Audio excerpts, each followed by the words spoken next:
Students, आज की class में हम लोग पढ़ेंगे चोल शासक के बारे में।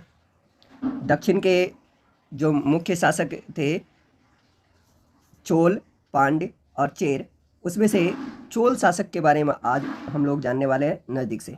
चोल की अगर बात करें तो उनकी राजधानी मुख्य रूप से ये क्षेत्र स्पेन का ज़्यादा वर्चस्व था और उनकी राजधानी उरियूर से तंजावुर। इस वीडियो में हम लोग जानने वाले हैं मुख्य रूप से कि उरियूर से तंजावुर तक ये किस प्रकार से था और यहाँ पे इनका शासन कैसे पला बढ़ा। फिर उसके बाद इन्होंने कला एवं स्थापत्य के लिए क्या किया, यानी कि भव्य मंदिर और कांस्य मूर्ति कला के बारे में जानेंगे। फिर उसके बाद हम जानेंगे कृषि और सिंचाई के क्षेत्र में इनकी उपलब्धियों के बारे में, और फिर साम्राज्य का प्रशासन के बारे में जानेंगे। इस भूमि के प्रकार को भी देखेंगे और अभिलेख और लिखित सामग्री से हमें इस बारे में क्या जानकारी मिलती है ये भी हम जानने का प्रयास करेंगे। साथ ही चीन में इसी समय में किस प्रकार क्या मुख्य घटनाएं हुई इसके बारे में भी हम इस वीडियो में जानेंगे। तो आइए हम शुरू करें आज की ये अपनी क्लास। देखिए, जैसे कि यहाँ पे टाइटल आप देख रहे हैं, उरेयूर से तंजावुर तक। उरेयूर, अगर मैं आपको इसको जूम करके दिखाऊं तो यहाँ पे ये देख सकते हैं पूरी तरीके से ये है उरेयूर। ये जो डॉट आपको दिख रहा है और यहाँ पे इसके पास में ही है तंजावुर।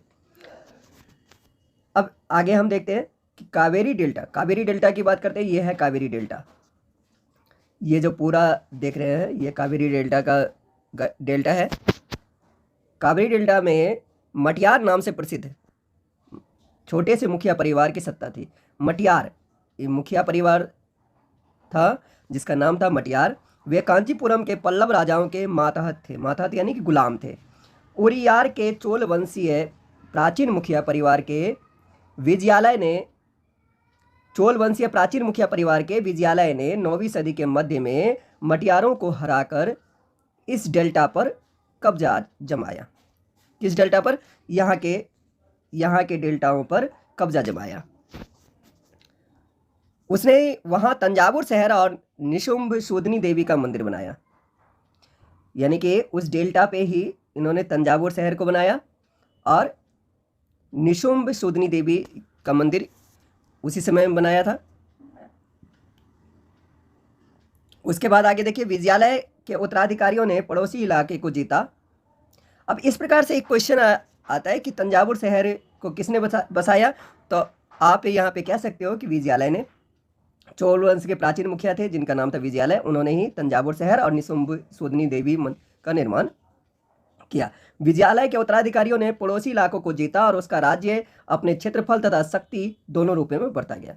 दक्षिण और उत्तर के पांड्यन और पल्लव के इलाके इस राज्य का हिस्सा बना लिए गए, यानी कि पांड्य जो था, पांड्यन ये वाला हिस्सा, इसको भी इन्होंने जीत लिया। और पल्लव की अगर बात करें तो पल्लव इन्हीं के आसपास का एरिया था, उनको भी इन्होंने अपने राज्य में मिला लिया। चोल वंश के सबसे शक्तिशाली शासक थे राजराज प्रथम। वह 1985 में राजा बना। उसी ने इनमें ज़्यादा क्षेत्रों में अपने नियंत्रण का विस्तार किया और इसके बाद इनका जो मुख्य काम था वो था साम्राज्य के प्रशासन की पुनर्गठन करना। साम्राज्य में जो प्रशासन व्यवस्था थी, एडमिनिस्ट्रेशन था, उसको फिर से इन्होंने स्थापित किया, उनको फिर से इन्होंने गठित किया।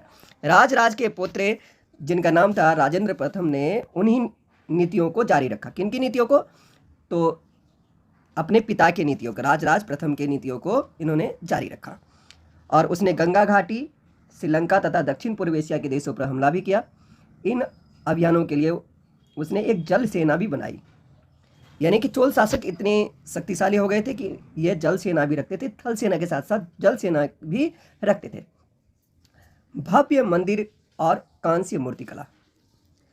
राजराज और राजेंद्र प्रथम द्वारा बनवाए गए तंजावुर और गंगई कोंड चोलपुरम के बड़े मंदिर स्थापत्य यानी कि जो भवन निर्माण की कला होती है उसे स्थापत्य कला कहते हैं और मूर्ति कला की दृष्टि से एक चमत्कार है।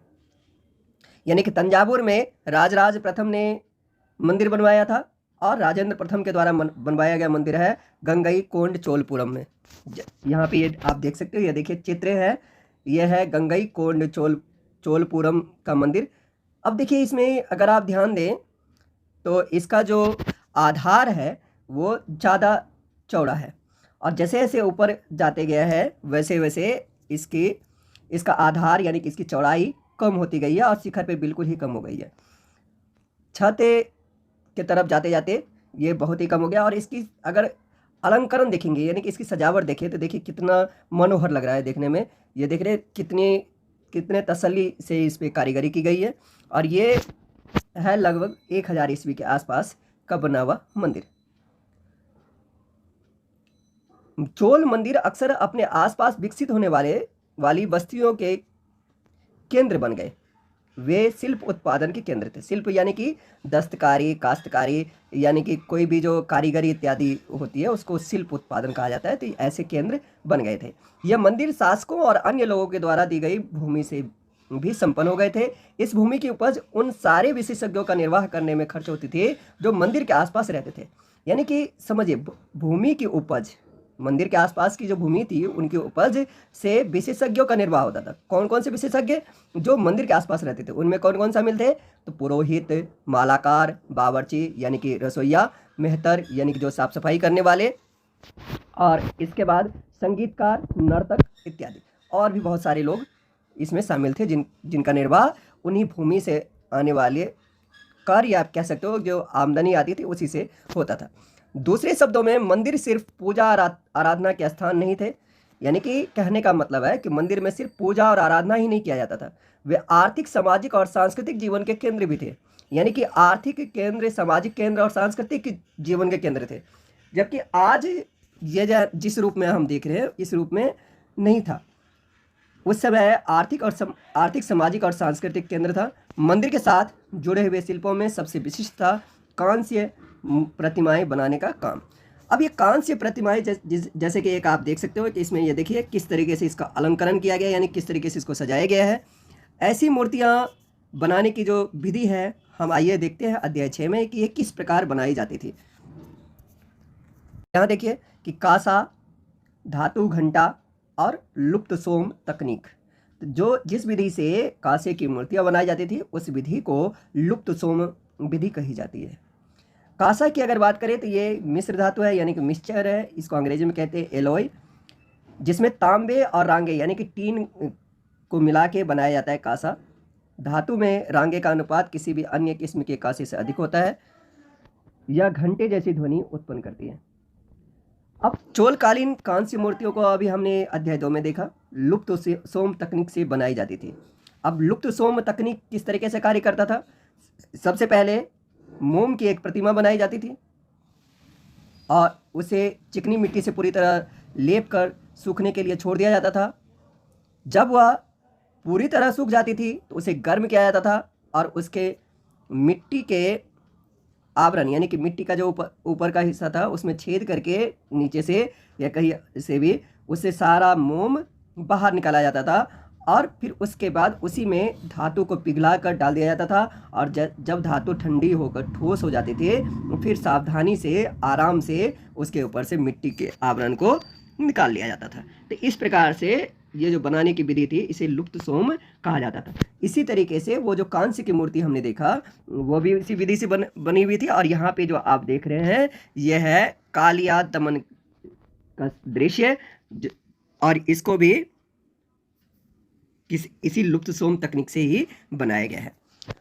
अब आइए फिर से हम चलते हैं उसी अध्याय पे। अभी हमने देखा कांस्य की प्रतिमाएं बनाई जाती थी लुप्त सोम विधि से। चोल कांस्य प्रतिमाएं संसार के सबसे उत्कृष्ट यानी कि सबसे विशेष कांस्य प्रतिमाओं में गिनी जाती है। ज़्यादातर प्रतिमाएं तो देवी देवताओं की ही होती थी, लेकिन कुछ प्रतिमाएं भक्तों की भी बनाई गई थी। इसके बाद हम जानते हैं कि चोल काल में कृषि और सिंचाई की कैसी व्यवस्था थी, क्या हाल था उस अब ये देखते हैं। चोलों की कई उपलब्धियां कृषि में हुए विकास के माध्यम से संभव हुई। अब अगर बात करें सबसे पहले हम देखते हैं मानचित्र दो। इसमें आप अगर देखेंगे कि कावेरी नदी बंगाल की खाड़ी से मिलने से पहले कई छोटी छोटी शाखाओं में बढ़ जाती है। ये शाखाएं बार बार पानी उलीचती है, यानी कि वो पूरी तरीके से जैसे हम किसी की तरफ पानी फेंकते ना हाथ से, तो वैसे उसी को कहते हैं उलीचना, जिससे किनारों पर उपजाऊ मिट्टी जमा होती रहती है। और शाखाओं का पानी कृषि, विशेषतः चावल की खेती के लिए आवश्यक आर्द्रता यानी कि नमी भी मुहैया कराता है। आइए मानचित्र में देखते हैं इसको। अब ये देखिए, ये है कावेरी नदी, एक धारा यहाँ है और यहाँ पे है मेन। तो ये क्या करती है कि यहाँ पे ये पानी को उफान इसे मारता है और इससे वहाँ की उपजाऊ व्यवस्था अच्छी तरीके से होती है। तो आगे बढ़ते हैं। अब आगे, हालांकि तमिलनाडु के दूसरे हिस्सों में कृषि पहले ही विकसित हो चुकी थी, पर 5वीं या 6ठी सदी में आकर ही इस इलाके में बड़े पैमाने पर यानी कि बड़ी मात्रा में खेती शुरू हो पाई। तमिलनाडु के दूसरे हिस्से में कृषि पहले ही विकसित हो चुकी थी। कहने का मतलब यह है कि इस क्षेत्र के लोग बहुत अच्छी तरीके से इस कृषि तकनीकों का प्रयोग करते थे। कुछ इलाकों में जंगलों को साफ किया जाना था और कुछ इलाकों में जमीन को समतल किया जाना था। डेल्टा क्षेत्रों में बाढ़ को रोकने के लिए तटबंध यानी कि बांध बनाए जाने थे और पानी को खेतों तक ले जाने के लिए नहरों का निर्माण होना था। कई क्षेत्रों में एक साल में 2 फसल उगाई जाती थी। अब ये देखिए, यहाँ पे ये दिया हुआ है 9वीं शताब्दी के तमिलनाडु का एक जलद्वार है। हौज से नदी की शाखाओं में पानी के प्रवाह को इसके जरिए नियंत्रित किया जाता था। इस पानी से खेत सींचे जाते थे। ये देख लीजिए, कई जगहों पर फसलों की सिंचाई कृत्रिम रूप से करना जरूरी था। सिंचाई के लिए कई पद्धतियां अपनाई जाती थी। कुछ इलाकों में कुएं खोदे गए, कुछ अन्य जगहों में बारिश के पानी को इकट्ठा करने के लिए विशाल सरोवर यानी कि बहुत बड़े तालाब बनाए गए। यहाँ पे ये ध्यान रखना जरूरी है कि सिंचाई के काम में योजना की जरूरत होती है, जैसे श्रम और संसाधनों को व्यवस्थित करना, लेबर और जो रिसोर्सेज है, जो उपलब्ध संसाधन है उसको व्यवस्थित करना। अब संसाधन क्या होता है इसको समझ लीजिए, जो हमारे ज़रूरतों को पूरा करता है उसे संसाधन कहते हैं। तो इन कामों की देखरेख करना या तय करना कि पानी का बंटवारा कैसे किया जाए। ज़्यादातर नए शासकों साथ ही साथ गांव में रहने वाले लोगों ने इन गतिविधियों में सक्रिय यानी कि पूरी तरीके से एक्टिव होकर इसमें अपनी दिलचस्पी दिखलाई। अब जानते हैं कि साम्राज्य का प्रशासन किस प्रकार चलता था। किसानों की बस्तियां थी उसे उर कहा जाता था। सिंचित खेती के साथ बहुत समृद्ध हो गई थी, यानी कि पूरी तरीके से जाना कह सकते हो धनी संपन्न हो गई थी। इस तरह के गांवों के समूह को यानी कि उर के समूह को नाडु कहा जाता है। तो ध्यान दीजिए कि उर और नाडु में क्या संबंध है। उर के समूह को नाडु कहा जाता है। जैसे आप हिंदी व्याकरण में पढ़ते हो, वर्णों के सार्थक समूह को शब्द कहते हैं, यानी कि वर्णों के समूह से शब्द बना। उसी तरीके से उर क्या है, किसानों की बस्तियां हैं और इन्हीं उर के समूह को नाडु कहते हैं। ग्राम परिषद और नाडु न्याय करने और कर वसूलने जैसे कई प्रशासकीय कार्य करते थे। वेलाल जाति के धनी किसानों को केंद्रीय चोल सरकार की देखरेख में नाडु के कामकाज में अच्छा खासा नियंत्रण हासिल था। इनमें से कई धनी भूस्वामियों को चोल राजाओं ने सम्मान में मुवेंदवेलन यानी कि 3 राजाओं को अपनी सेवा प्रदान करने वाले वेलन या किसान एक ही बात थी। अरियार यानी कि प्रधान जैसी उपाधियां दी और उन्हें केंद्र में महत्वपूर्ण राजकीय पद सौंपे। ध्यान देने वाली बात क्या है कि केंद्रीय चोल सरकार की देखरेख में नाडु के कामकाज में नियंत्रण था। चोल राजाओं ने कुछ धनी भूस्वामियों को अधिक सम्मान देने के लिए कुछ उपाधियां देते थे, जैसे मुवेंदवेलन और अरियार। मुवेंदवेलन का मतलब था कि 3 राजाओं को सेवाएं प्रदान करने वाला, और अरियार का मतलब था कि प्रधान है। अरियार। अब यहाँ पे जानते हैं कि अलग अलग भूमि जो थी उसका अलग अलग नाम था, वो इसमें हम देखते हैं। चोल अभिलेखों में भूमि की विभिन्न कोटियों का, विभिन्न प्रकारों का उल्लेख मिलता है, जैसे वेलन गवाई गैर ब्राह्मण किसान स्वामी की भूमि होती थी। ब्रह्मदेय, ब्राह्मणों को जो उपहार में दान में जो भूमि दी जाती थी उसे ब्रह्मदेय कहा जाता था। शाला भोग, किसी विद्यालय के रखरखाव के लिए जो भूमि दी जाती थी उसे शाला भोग कहा जाता था, शाला भोग। और देवदान देवदान या तिरुनमटुकन्नी मंदिर को उपहार में दी गई भूमियों को कहा जाता था। और पलीचंदम जैन संस्थानों को दान दी गई भूमि को कही जाती थी। अभी हमने देखा कि ब्राह्मणों को समय समय पर भूमि अनुदान या ब्रह्मदेय प्राप्त हुआ। परिणाम स्वरूप इसका रिजल्ट क्या आया कि कावेरी घाटी और दक्षिण भारत के दूसरे हिस्सों में ढेरों ब्राह्मण बस्तियां अस्तित्व में आ गई। प्रत्येक ब्रह्मदेय की देखरेख प्रमुख ब्राह्मण भूस्वामियों की एक सभा द्वारा की जाती थी। प्रमुख ब्राह्मण भूस्वामियों की एक सभा के द्वारा की जाती थी। ये सभाएं बहुत कुशलतापूर्वक काम करती थी। उनके निर्णय शिलालेखों में प्रायः मंदिरों की पत्थर की दीवारों पर ब्यौरेवार दर्ज किए जाते थे, यानी कि पूरा ब्यौरा होता था। नगरम के नाम से ज्ञात व्यापारियों के संघ भी अक्सर शहरों में प्रशासनिक कार्य संपादित करते थे, यानी कि उनको पूरा करने में मदद करते थे। तमिलनाडु के चिंगुलपुट जिले के उत्तर मेरूर से एक अभिलेख प्राप्त हुआ है। इसमें सविस्तार वर्णन है कि ब्राह्मणों की सभा का संगठन कैसा था, यानी कि ब्राह्मणों के सभा का संगठन में शामिल होने के लिए क्या क्या शर्तें थी, क्या क्या था, ये चीज़ें बताई गई थी। अब जैसे यहाँ पे देखिए अभिलेख और लिखित सामग्री। उत्तर मेरूर अभिलेख के अनुसार सभा की सदस्यता के लिए इच्छुक लोगों को ऐसी भूमि का स्वामी होना चाहिए जहां वे भू राजस्व वसूला जाता है। उनके पास अपना घर होना चाहिए। उनकी उम्र 35 से 70 के बीच होनी चाहिए, यानी कि 35 से कम उम्र वाले लोग इस सभा के सदस्य नहीं बनते थे और न ही 70 वर्ष से अधिक उम्र के लोग। उन्हें वेदों का ज्ञान होना चाहिए, यानी कि वेदों का ज्ञान होना बहुत ही ज़्यादा जरूरी था। उन्हें प्रशासनिक मामलों की अच्छी जानकारी होनी चाहिए, ईमानदार होना चाहिए। यदि कोई एक शर्त यह भी थी कि पिछले 3 सालों में यदि किसी समिति का सदस्य रहा है तो वह किसी और समिति का सदस्य नहीं बन सकता। जिसने अपने या अपने संबंधियों के खाते जमा नहीं कराए हैं वह चुनाव नहीं लड़ सकता।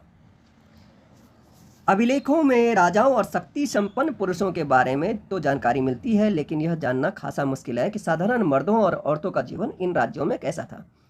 12वीं शताब्दी में एक तमिल में की रचना है जिसका नाम है पेरिया पूर्णम में एक का जो अंश है ये इस प्रकार है कि अडनूर की सरहदों पर फूस की पुरानी छाजनों वाली छोटी छोटी झोपड़ियों से अटा पड़ा पुलाया एक ऐसा समूह जिसे ब्राह्मण और वेलाल प्रतिष्ठित समाज के बाहर मानते थे, यानी कि ऐसा माना जाता था कि ये सब जैन प्रतिष्ठित समाज से अलग है। पुलाया लोगों का एक छोटा सा पूर्वा यानी कि टोला कह सकते हैं, मोहल्ला कह सकते हैं, जिसमें ओछे किस्म के, यानी कि जो साफ सुथरा नहीं रहते, कहते हैं छिछोरे टाइप के, ओछे किस्म के पेशों में लगे खेतीहर मजदूर रहते थे। चमड़े की पट्टियों से घिरे हुए झोपड़ों के अहातों में छोटे मुर्गियां झुंडों में घुसते रहते थे।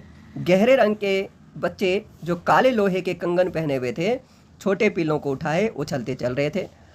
मारुदू पेड़ों की छाया में, मारुदू एक पेड़ है, पेड़ों की छाया में एक मजदूरनी ने अपने बच्चे को चमड़े की चादर पर सुला दिया। आम के पेड़ भी थे जिनकी शाखाओं पर नगाड़े लटके हुए थे और नारियल के पेड़ों के नीचे जमीन में बने छोटे गड्ढों में छोटे सिरों वाली कुत्तियां पिल्लों को दूध पिलाने के बाद लेटी हुई थी। लाल कलगे वाले मुर्गों ने पाँव फटने से पहले तगड़े पुलेयार यानी कि पुलाया का बहुवचन है पुलाया था ऐसा समूह जिसको कि ये प्रतिष्ठित समाज का अंग नहीं मानते थे, को दिन के काम में जाने की हाँक लगाते हुए बांग दे दी। धान कुर्ती लहरदार बालों वाली पुलाया स्त्रियों के गाने की आवाज़ रोजाना कांजी वृक्ष की छाया में फैलती थी। तो इस प्रकार हमने देखा कि ये किस तरीके की सभा की शर्तें थी और बाकी के इसमें किस प्रकार के वर्णन थे। सिंचाई के कामकाज, बाग बगीचों, मंदिरों इत्यादि की देखरेख के लिए सभा में अलग अलग समितियां होती थी। इनमें सदस्यता के लिए जो लोग योग्य होते थे उनके नाम तालपत्र के छोटे टिकटों पर लिखे जाते थे और मिट्टी के बर्तन में रख दिए जाते थे। किसी छोटे लड़के को हर समिति के लिए एक के बाद एक टिकट निकालने के लिए कहा जाता था। इस तरीके से यहाँ पे ये सभाएं चलती थी। अब जानते हैं कि आखिर चीन में तांग वंश के युग कैसा था और उसमें किस प्रकार से शासन चलते थे। चीन में तांग राजवंश के तहत एक साम्राज्य स्थापित हुआ जो लगभग 300 वर्षों का मतलब 7वीं से 10वीं सदी तक सत्ता में रहा। 7वीं से 10वीं सदी तक, यानी कि 7वीं से 10वीं का मतलब है लगभग 601 के बाद से लेके 999 तक का कह सकते हो। ये लगभग होता है 300 साल। 10वीं सदी तक यानी कि 900 तक कह सकते हो। 901 के बाद 10वीं सदी शुरू हो जाती है, यानी 999 तक। इसकी राजधानी सियान दुनिया के सबसे बड़े नगरों में एक थी जहाँ तुर्की, ईरानी, भारतीय, जापानी और कोरियाई आया जाया करते थे। तो कहने का मतलब यह है कि इस समय में यहाँ से चीन से भी व्यापार चलता था। तांग साम्राज्य परीक्षा के माध्यम से नियुक्ति की गई नौकरशाही द्वारा प्रशासित होता था, यानी कि तांग साम्राज्य में परीक्षा के माध्यम से नियुक्ति होती थी। इन परीक्षाओं में हर इच्छुक व्यक्ति बैठ सकता था, लेकिन हम अगर इसकी तुलना करें भारत में जो सभाएं होती थी, उन सभाओं में हर कोई नहीं हो सकता था, उसके लिए कुछ शर्तें लागू की गई थी। लेकिन यहाँ पे ये कहा जा रहा है कि हर एक इच्छुक व्यक्ति उस परीक्षा में बैठ सकता था और परीक्षा को उत्तीर्ण करने के बाद, यानी कि पास करने के बाद, वो प्रशासन में शामिल हो सकता था। अधिकारियों के चयन की यह व्यवस्था कुछ बदलावों के साथ 1911 तक कायम रही। कहाँ? चीन में। भारतीय उपमहाद्वीप में प्रचलित अगर व्यवस्था से की बात हमने करी कि भारतीय उपमहाद्वीप में इनमें कुछ नियम शर्तें लगी हुई थी। तो अभी के लिए फिलहाल इतना ही। अगले भाग में जानेंगे अगले अध्याय को, जिसमें हम पढ़ेंगे दिल्ली सल्तनत के बारे में।